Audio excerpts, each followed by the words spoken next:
If you want to be successful in life, find someone who's already successful and model them. And I think that a lot of times we think that if we're going to be successful, we got to be these trailblazers and figure out new things. But it's like, we're in a day and age where most people figured out a lot of stuff. Like, we don't have to guess. And so a lot of entrepreneurs, they fail not because their ideas aren't good, but they run out of time or money before they ever actually get it done. Russell Brunson is the legendary co-founder of ClickFunnels, the revolutionary sales funnel software that's empowered tons of entrepreneurs to generate billions in online sales and launched thousands of them into millionaire status through his iconic 2 Comma Club Awards. A New York Times best-selling author of blockbuster books like .com Secrets, Expert Secrets, and Traffic Secrets, he's built a massive following of millions while recently launching game-changing ventures like OfferLab and inspiring the next generation of business builders worldwide.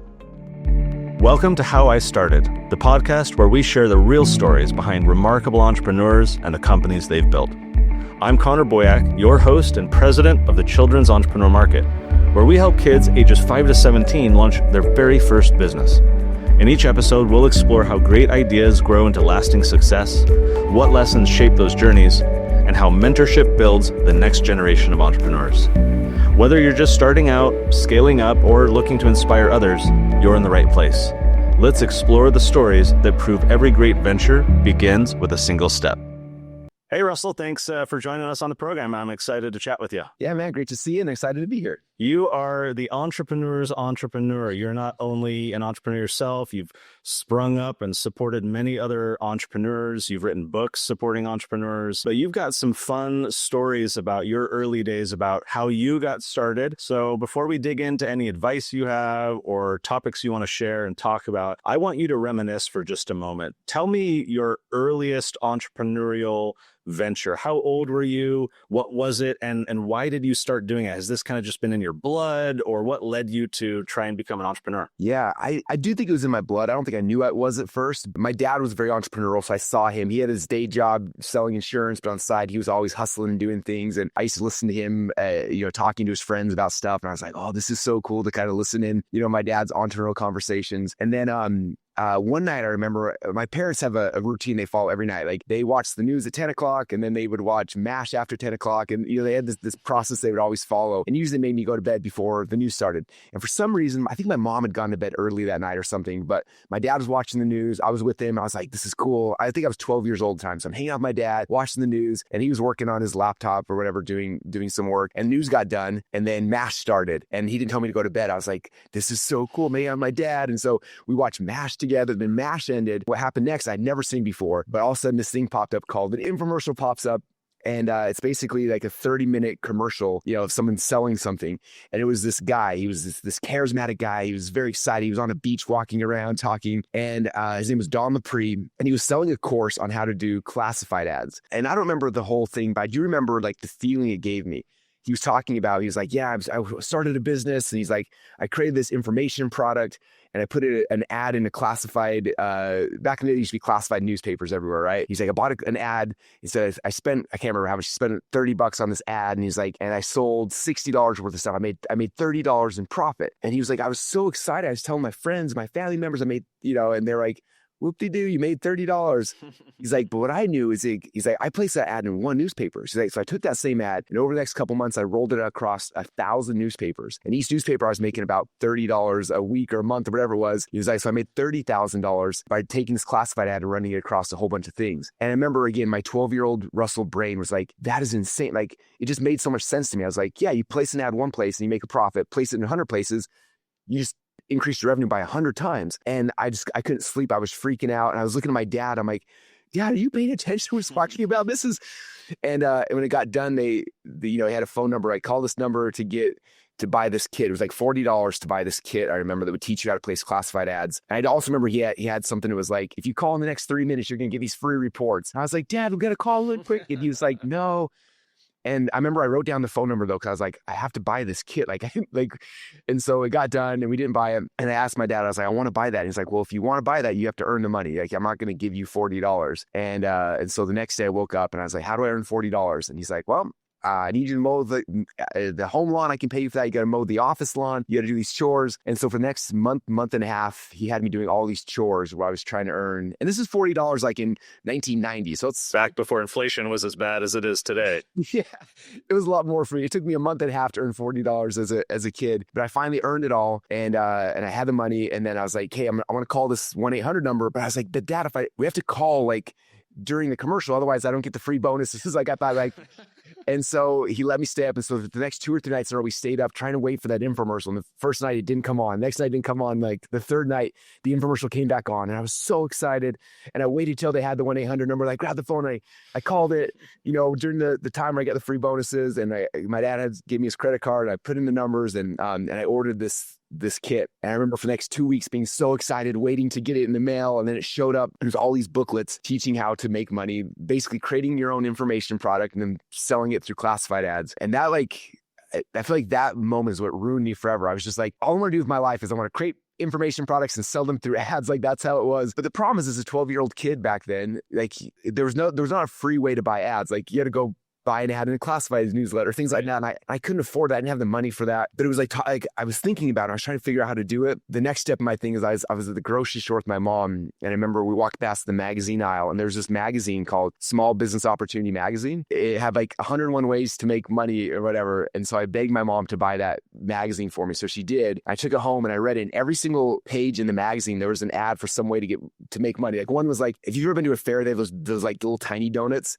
Like yep. I remember they had an ad and they're like, start your own tiny donut thing and you can make $100 a day at a fair or something, and call this number for an information kit. So I called the number and asked for an information kit, and I flip it over and one was like, how to make gold or how to make money selling gold chains at the mall. Call this number for free information kit. So I called that number. And then the next one was like, how to make money painting glow in the dark stars on people's ceilings. Call for free information kit. So I called every single phone number in this magazine, like literally over 100 different ads. And then a week or two later, I started getting junk mail. Like all these information kits would show up, and I would get it, I would open it, and it was this letter explaining the opportunity. And then the end, they'd always have an order form where you could pay like $500, and they would sell you the kit on how to make money selling gold or painting glow in the dark stars or whatever the kit was. And I remember as a kid reading all these sales. I was getting literally hundreds of them because they would then sell my name to other people. And then so I started getting so much junk mail. I remember a 12-year-old kid, I was reading every sales letter, and like some of them I'm like, this is the greatest idea in the world. And I would put it on this side of my lap. I read the other one. I was like, that sounds dumb. And I started realizing like, what things got me as a 12-year-old kid excited and which things didn't. And that was kind of my journey as a teenager. I was just learning about these things. I got so excited, but I never was able to do anything with it because again, I didn't have money to buy ads or do anything. Right. And then I got into high school. I became a wrestler, and my whole ship became wrestling. And so the next 8-10 years of my life, my focus was just that, and I kind of forgot about entrepreneurship. And then I had a chance to go on a mission for my church when I came home to Boise State to wrestle up here. And about that time, I met my wife. We fell in love. I was going to get married, and all of a sudden I realized, actually, my dad told me, he's like, when you get married, you're now a man and you're cut off. You have to figure out how to make I'm not thunder with bulls anymore. And I was like, oh no. And I didn't know what to do. And I remember about that time on TV, a little commercial popped up, and it was talking about the new wave of marketing. You could set up a little online store, and we're doing a free event at the Holiday Inn. Call this number. And so I called the number, and next day I'm sitting at a Holiday Inn with 100 other people, and I watched this guy on stage talking about making money. And what was crazy is the things he was teaching was the same stuff I saw with the classified ads, but he was doing it all online. And he was like, you can buy ads on AOL, or you can and they're free, and you can put ads on Yahoo, and they're free, and you can. And I was like, wait a minute, all the stuff I learned about when I was 12, I can do it, but because of the internet, I don't have to buy these ads. I can just post them. And like it re-sparked that fire in my head. And I was like, I have to figure out how to play this game. And so I started going through the process and learning and studying it. It always came down to like, you got to create an information product, and then you got to post ads to sell it. And I didn't have an information. I didn't know how to, I'm a 22-year-old kid. I was a wrestler, but I didn't know how to create anything.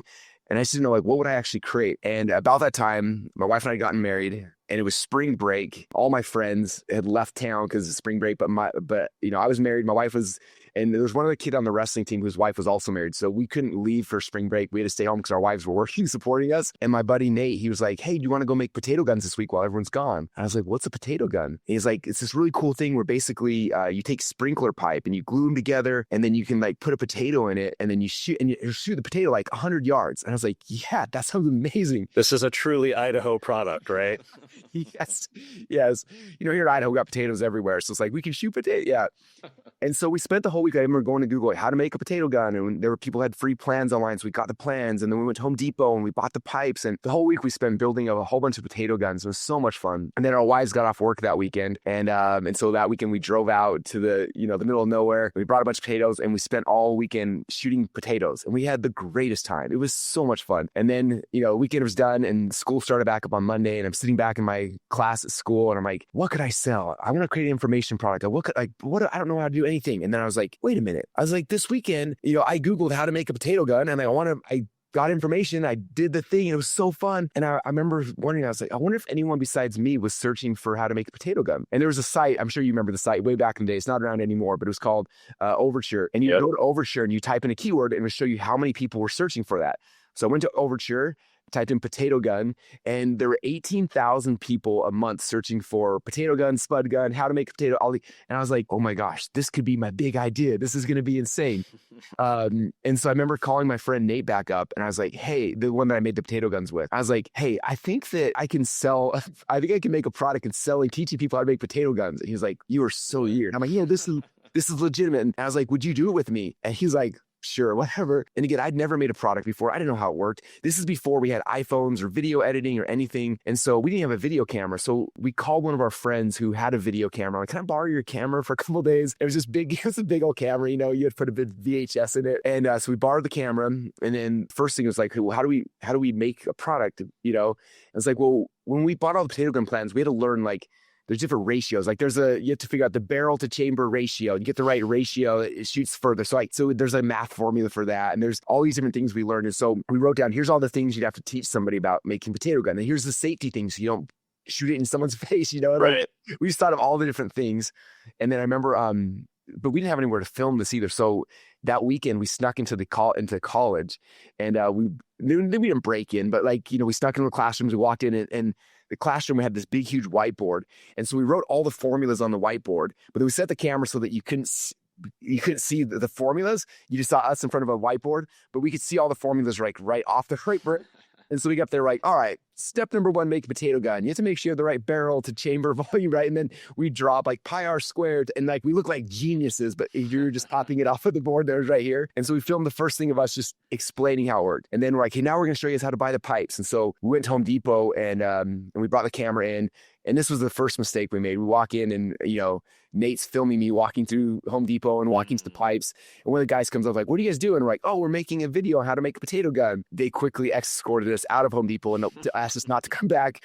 So then we went to a different Home Depot across town. And this time we hid the camera. So we had the camera under our coat and walk over to the pipes and he pulled out. I'm like, okay, the barrel, the chamber, this is the PSIs you need on pipes. And this is the right one. And you want the 4-inch one, and you want the 2-inch one. And so we walked around the store, kind of covertly filming us doing all the different things. And then we went back to, where my wife worked at, there was a little shop in the back. And so we asked permission from her boss to go in the back and film us actually making the gun and gluing it together. So we filmed that. Anyway, it was so much fun. We were just dorks just trying to, if you guys watched the video, see, it was pretty ghetto. It was pretty rudimentary, but we filmed all the pieces and then we had to figure out how to edit a video, which, that was really hard back in the day. You had to import this VHS to a digital thing and then you have to chop it and cut out all the pieces. So I learned all the parts about that. And then we got it on a disc. And so we burn it on the DVD one at a time. We burn one DVD and we burn a second DVD. And so having these DVDs, we went to Kinko's, we buy the stickers to stick on the back of the DVDs,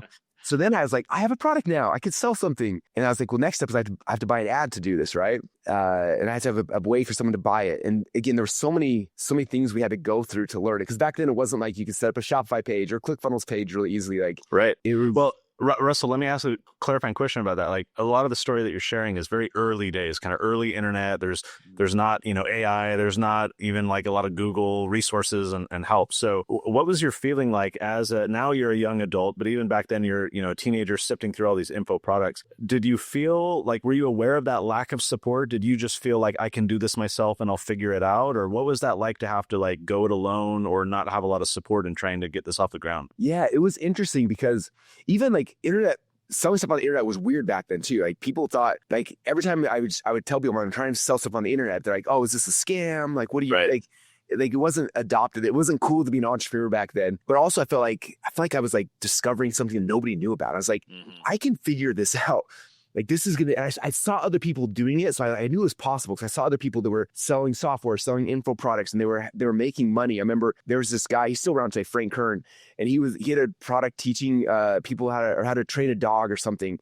And he was making, I don't know, like $10,000 a month teaching people how to train a dog. So I saw other people doing it. So I'm like, I know it's possible. Right. But there were so many hurdles to figure it out. I remember I remember buying my first domain. And I was like, hey, I have a domain. Like, where's my website? And like, well, you have to have a web host. I'm like, what's that mean? Like, you have to have a place. So I bought the host. And then I had to figure out, like, how do you connect the domain to the host? And so every single thing took me like 2 or 3 weeks to figure out. Even Google wasn't great back. You couldn't search and like have things pop up that tell you how to do it. And it was just like, everything was so hard. But I felt like if I could figure this out, like it's like finding buried treasure. I'm going to know something that nobody else knows how to do. And it's going to be the coolest thing in the world. And so it's more exciting. You've turned that into kind of a business methodology with what you call funnel hacking, where, the info products and, now you're getting the mail and you're getting pitched and stuff. That's a funnel.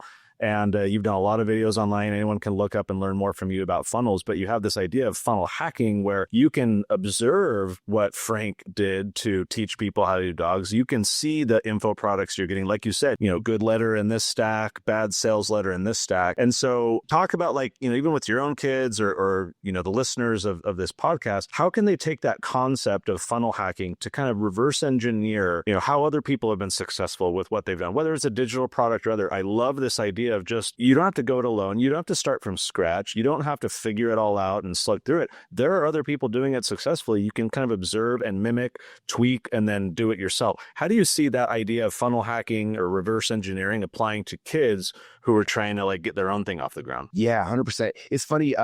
There's a quote I heard back in my early 20s from Tony Robbins, who, back then he was larger than life. He's this giant. He's talking. He said something that was so simple and so cool. He said, if you want to be successful in life, find someone who's already successful and model them, right?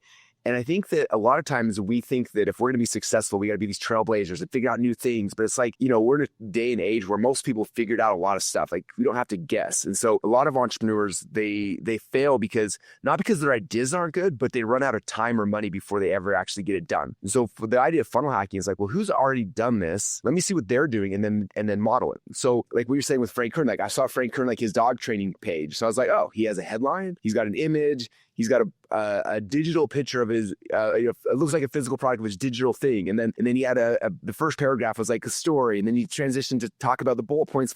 So I literally just like when I built my page to sell how to make potato gun, like I had Frank's page over here about dog training, I had my page on potato guns, and his was like, discover the number one secret about how to train your dogs. I was like, discover the number one secret about how to make a potato gun.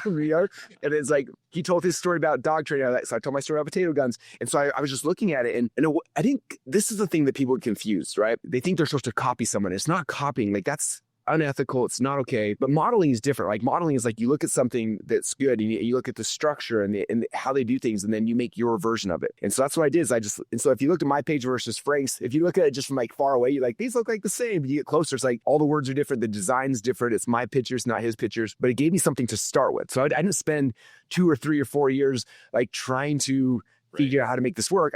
I found someone who spent 10 years figuring out how to make it work. I looked at that and I modeled that. Yeah. I think for any of you guys, like if you want to start a t-shirt business, go find someone who's got a t-shirt business, look what they're doing, and then reverse engineer. If you want to sell a coaching program, or if you want to be an affiliate, like find someone who's already doing what you want to do, because they've already figured out all the hard work. You don't have to go and like figure out every single piece of it. In fact, what's cool is, all the different AI tools out there, but AI is really powerful now, because it used to, like, I have to like search for all these things. Now I go to AI and I'll be like, hey, here's so-and-so's funnel. And because AI knows funnel hacking, because, we got some people do funnel hacking, like, can you funnel hack this funnel? And it'll go through and it'll find, here's the pages, here's the ads they're running, here's where they're running. Like, it'll pull everything and just hand it to you on a silver platter. You're like, oh, 10 minutes later, it's like, you have all that information about their business, so you can then just model it for yourself. This is such an important point. I want to go back to your story where when you were a teenager, you had that kind of serendipitous moment with dad watching an infomercial, and that kind of lit the spark that led to the magazine and the, getting all the info products and stuff. But it was like this rare circumstance where you were exposed to that idea and that kind of mini funnel in a way, or business opportunity. I feel like young kids today have so much, almost like to a point of oversaturation of exposure to, my daughter's buying jeans from some influencer who just slaps her logo on a pair of jeans, or what, it's just that there's like, everything is commercialized. Everyone's an advertiser. The barrier to entry has never been lower because you don't have to be up late with dad watching, the classifieds. Kids today just have an abundance of opportunities, including with AI, to get those ideas. So what traps do you see kids falling into with that? Because the ideas are abundant. I would say even kind of the planning side is easy with AI and others, like how would I do this and how would I start? And so what are the traps that a young kid, a teenager might fall into today? Yes, it's never been easier. Yay, that's amazing.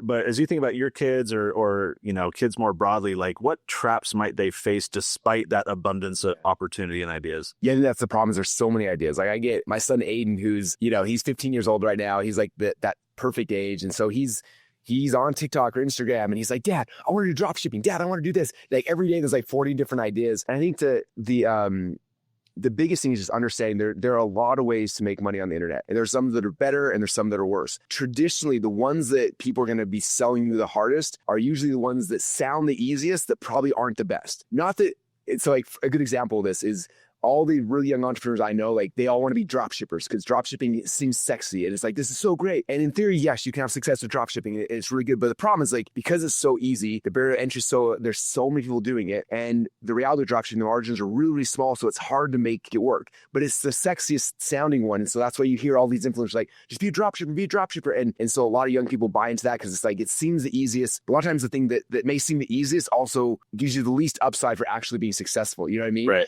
A lot of competition. Yeah, the competition and the profit margins and stuff like that. So the people that are most successful in business are those who are providing a lot of value.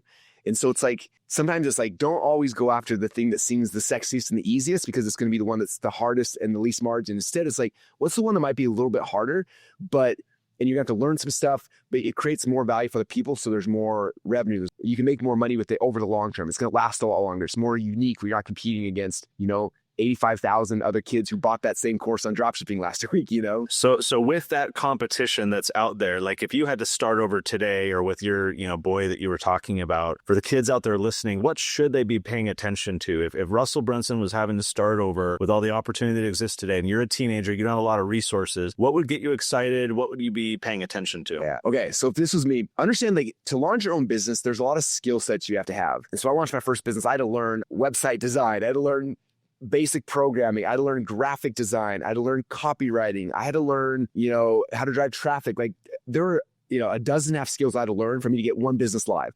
And I think that's the problem a lot of even older entrepreneurs have, but definitely younger ones is like, they want to build a business, but then it's like, you have to learn so many skill sets. It's really, really hard to get all those to the point where then you can actually launch and be successful. And so my biggest recommendation for anyone who's getting started in entrepreneurship is the very first thing is looking at the landscape of like, here's all the things that you have to do to have a successful business and figure out from all those things, like what's the one thing that gets you the most excited? Like some people like, I love video editing, or I like writing sales letters or copywriting, or I like to drive traffic, or I like to clip videos. Like find the one piece that you have interest in anyway, learn that skill set, become the best in the world at that one piece, right? Like I think about this right now with college and university. People are going into college to get an accounting degree, which in 8 months from now is going to be completely irrelevant. Or programming, like Salesforce laid off 30,000 developers, I think they said last quarter, which is like, wow. There's no programming jobs in the future. AI is doing all of it. So instead it's like, if you can learn how to use AI to do one skill set that's very useful for a business owner and then focus and become really, really good at that, right? And you can learn that skill set, you become insanely valuable if you can do that. Because now you can go into any company and say, hey, I'm really good at producing AI videos. We talked about before we started recording, like when this interview's done, Riverside's going to pull out a couple clips and you'll be able to use those socially. But there are people who can go and you can use AI to take any video, it takes it through the filters, it'll chop out, here's the 20 best moments, and you take those and you can use them for reels and things like that. Like that skill set is very, very valuable to everybody who's creating long form videos. And if you get really, really good at that one skill set, you can go into a business and you can say, hey, pay me $1,000 a month. I'll do this for every one of your videos. Yeah. And most people, it's like, that is a really good deal. And you can go do that for 5 people. Now you're making $5,000 a month as a teenager, and you're only doing one thing, which is I'm really good at taking a long-term YouTube video and pulling out the 10 viral clips and delivering them to the client, right? And I don't know, any teenager who wants to make $5,000 a month, that's a really easy process to do that. And then what happens is you get really good at that one skill set, right? And then as you start playing this game, you're gonna start meeting other people who you're really good at again, making 60-second reels from a long form. But you're going to find someone else who's really good at doing long form. And you're going to find someone else who's really good at like organic traffic. You're going to find someone else who's really good at creating and so you start networking and getting to know people. Because any business, if you want to be successful in business, there's two ways. One is you get good at every skill set, which is a nightmare. Or number two is you build a team. And internally, I call this an Avenger team. I'm sure all the kids have seen Marvel. Like if you think about the Marvel movies, like Iron Man didn't go and like try to figure out how to smash things and how to be a wizard and how to like he was like, I need to assemble a team of it. Like we need a Hulk, we need we need a Doctor Strange, we need and they bring all the skill sets together and they become the Avengers team and then they go and save the world. The same thing is true in business, right? Like if you get really good at one skill set and then you meet 3 or 4 other teenagers or people your age that all have the same skill set, now you guys can come together and be like, hey, let's launch a company together. I'll do the short form, you do the long form, you do the product development, and you build this team of people. Now you can go and you can build a business, an empire that can grow and get huge. You, with that empire, I mean, you've created your own, you've helped many other people go on to create their own as well. So with the vantage point that you have of not only yourself, but all these other entrepreneurs, my last question for you, Russell, is what do you think is the best part of being an entrepreneur? And then what do you think is the most challenging or even the worst part of being an entrepreneur? I think the best part of being an entrepreneur is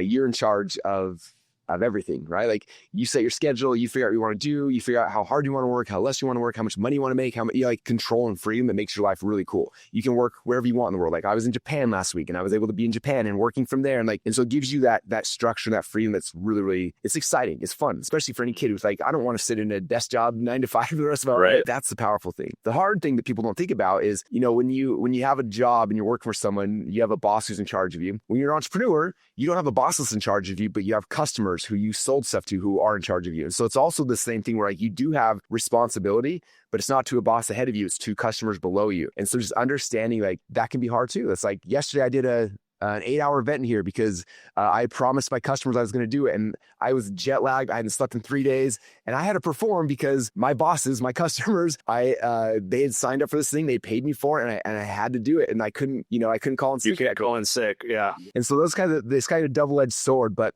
when all said and done, I think entrepreneurship it's the future. I think that with AI coming, if people aren't either an entrepreneur or they've got a skill set that directly serves an entrepreneur, they're not going to have a job in the next 5 years. Like that's the reality. So now is the time to position yourself and figure out these entrepreneurial skills where either you're going to become an entrepreneur or you're going to learn the skill sets that are insanely valuable to that entrepreneur. Because I think I don't think the future is a whole bunch of big companies. I think the future is millions of really small companies doing really cool things. And it's like, and that's going to be the future. And just the way AI is going and everything like that's where I'd be shifting my focus. My kids, I'm like, the stuff you're learning in school right now, probably not going to be relevant in a couple of years. But if you can learn how to use AI, like we have a huge accounting team right now, and hopefully they're not watching this, but in the future, I need one person who understands accounting to run AI for accounting. I don't need a huge team, a legal team. I need one person who's really, really good at running the AI for that skill set. And I think, there's going to be the future where there's company, and they're popping up now, where there's a company doing $1 billion and there's 3 employees.